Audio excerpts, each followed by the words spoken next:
नारी शक्ति वंदन अधिनियम को लेकर हमारी संवाददाता कंचन अरोड़ा ने सपा सांसद वीरेंद्र सिंह से खास बातचीत की। देखिए।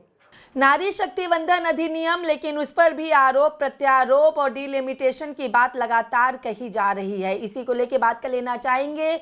उत्तर प्रदेश से सपा सांसद वीरेंद्र सिंह हमारे साथ मौजूद हैं। सर, नारी शक्ति वंदन अधिनियम 16, 17, 18 स्पेशल सेशन, क्या कहेंगे आप? देखिए, नारी शक्ति अधिनियम 2023 में पास हो गया था, लेकिन भारतीय जनता पार्टी इस अधिनियम में कुछ संशोधन लाना चाहती है, जिसके लिए ये विशेष सत्र आयोजित किया गया है। विशेष सत्र के आयोजन पे सवाल उठता है कि जब देश के दो बड़े राज्यों में चुनाव चल रहे हों, तो ऐसी परिस्थिति में इतनी जल्दीबाजी में इस अधिनियम को विशेष सत्र के दौरान लाना कहीं राजनीतिक लाभ लेने की नियत से तो नहीं है। दूसरा, इसमें जब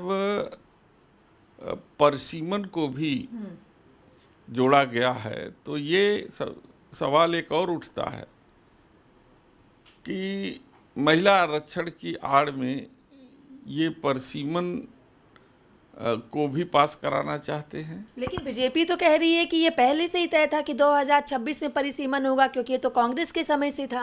लेकिन ये भी तो पहले से मांग हो रही थी कि जाति जनगणना पहले करा लिया जाए, जिससे ये पता तो चले कि जो संसदीय सीमाएं परिसीमन के दौरान निर्धारित होंगी उसको किस तरीके से जो है आकार दिया जाएगा।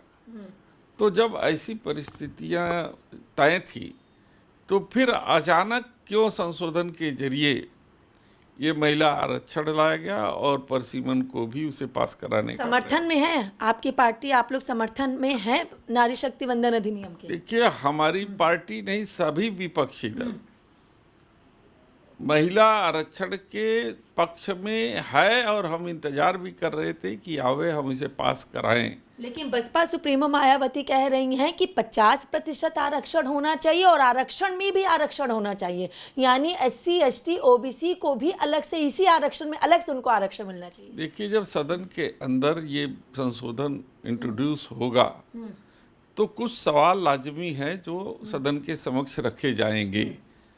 उसमें ये भी है कि जो समाज अभी वंचित है, जिन समाज का प्रतिनिधित्व अभी देश के इस बड़े संसद में नहीं है, जिनकी आवाज़ जिले तक नहीं आ पाती है, चाहे वो आदिवासी हो, चाहे वो अति पिछड़ा और अनुसूचित जाति के उन समाज की हो, तो हम कैसे तय करेंगे कि उनकी आवाज़ या उनका नेतृत्व सदन के अंदर आए?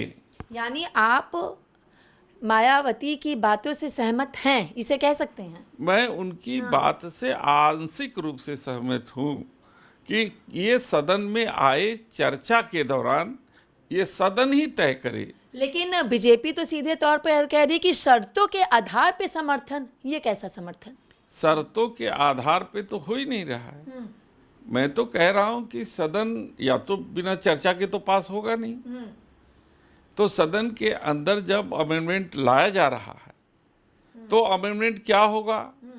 क्या उसमें इन वंचित समाज और अति पिछड़ा समाज, जो वनवासी है, जो आदिवासी है, उन समाज का प्रतिनिधित्व तो कैसे होगा? चलिए, एक अंतिम सवाल। नीतीश युग अब बिहार में नहीं, सम्राट युग की शुरुआत, क्या कहेंगे इस पर? देखिए, हम लोग तो पहले से जानते थे, क्योंकि हम लोगों ने देखा कि महाराष्ट्र में भी जिससे गठबंधन किया भारतीय जनता पार्टी ने, चाहे वो NCP हो, चाहे शिवसेना हो, उनकी क्या स्थिति बनी, उसे तोड़ दिया गया, अस्तित्व पर भी सवाल खड़ा हो गया। उड़ीसा में भी नवीन बाबू के साथ क्या हुआ, आज उनके अस्तित्व का संकट बना हुआ है। और कमोबेश यही हाल नीतीश कुमार का भी JDU के साथ होने वाला था। लेकिन अब क्या मजबूरी रही नीतीश कुमार की कि जो भारतीय जनता पार्टी से सटे रहे अब आगे आगे देखिए होता है क्या। चलिए, बहुत बहुत शुक्रिया। ये थे हमारे साथ उत्तर प्रदेश से सपा सांसद वीरेंद्र सिंह, जिनका साफ तौर पर कहना है नारी शक्ति वंदन अधिनियम अचानक से लाना राजनीतिकरण तो नहीं, लेकिन वहीं सम्राट युग को लेकर इन्होंने कहा कि एनडीए यानी बीजेपी ने जिसके जिसके साथ गठबंधन किया, चाहे महाराष्ट्र हो या फिर उड़ीसा, वही हाल बिहार में भी हुआ। वीडियो जर्नलिस्ट हिमांशु सिंह के साथ मैं कंचन अरोड़ा, TV7 भारत, दिल्ली।